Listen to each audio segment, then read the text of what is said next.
विधानसभा उपचुनाव मिल्कीपुर जो मर्यादा पुरुषोत्तम राम की नगरी में आता है, मिल्कीपुर विधानसभा क्षेत्र। आज मतगणना शुरू है। मुझे चिरतुल्य मतदाताओं पर, प्रभु श्री राम की कृपा पर, हनुमान जी की कृपा पर, माँ सरयू माई की कृपा पर और हमारे नेता माननीय अखिलेश यादव जी की कृपा पर यकीन और विश्वास के साथ मैं कह सकता हूं और कह रहा हूं कि भारतीय जनता पार्टी ने यूं तो बेईमानी का पूरा रिकॉर्ड तोड़ दिया गया।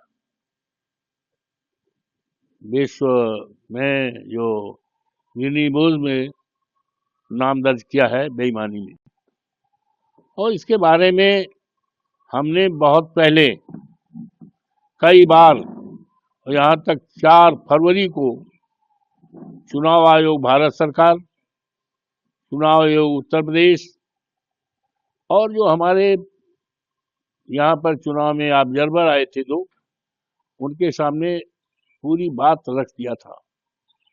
एक एक अक्षर उन्होंने पढ़ा और जो जो शिकायतें और संभावनाएं थी जिनके बारे में मैंने उनको पूरी तरह से, और यहाँ के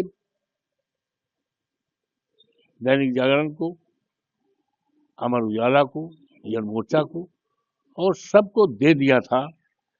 और चुनाव जब हो रहा था तो जिन जिन शिकायतों पर, संभावनाओं पर मैंने दिया था, वो सारी हमारी शिकायतें, संभावनाएं पूरी तरह से उस समय साबित हो रही थी। जिस समय बूथों पर भारतीय जनता पार्टी के गुंडे कैप्चर कर रहे थे, यहाँ तक पीठासीन अधिकारी बटन दबा रहे थे, इसकी शिकायतें दिया। लेकिन उन शिकायतों पर जो ऑब्जर्वर आए थे, अटेंड करते थे जरूर, हाँ जी करते, लेकिन कुछ नहीं किया और पूरी तरह से लूटपाट किया गया। इसके बावजूद भी भारतीय जनता पार्टी हारेगी।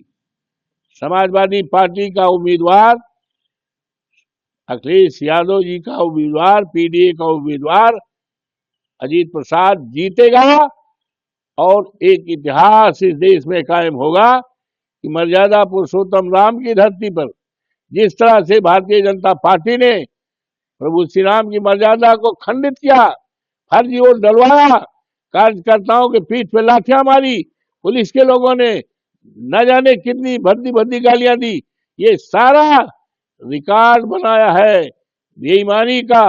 और अफसोस है कि चुनाव आयोग पूरी तरह से खामोश रहा। ऐसा लग रहा था चुनाव आयोग भी सरकार के दबाव में आया है। जिस तरह से यहाँ के अधिकारी चुनाव में दबाव में आकर योगी जी ने जो कहा था चुनाव जिताने का, समाजवादी पार्टी को हराने का, वही काम किया। लेकिन इसके बावजूद भी आज मतगणना हो रही है, समाजवादी पार्टी जीतेगी, भारतीय जनता पार्टी हारेगी और देश दुनिया में एक इतिहास बनेगा और भारतीय जनता पार्टी के सफाया की शुरुआत मिल्कीपुर से होगी।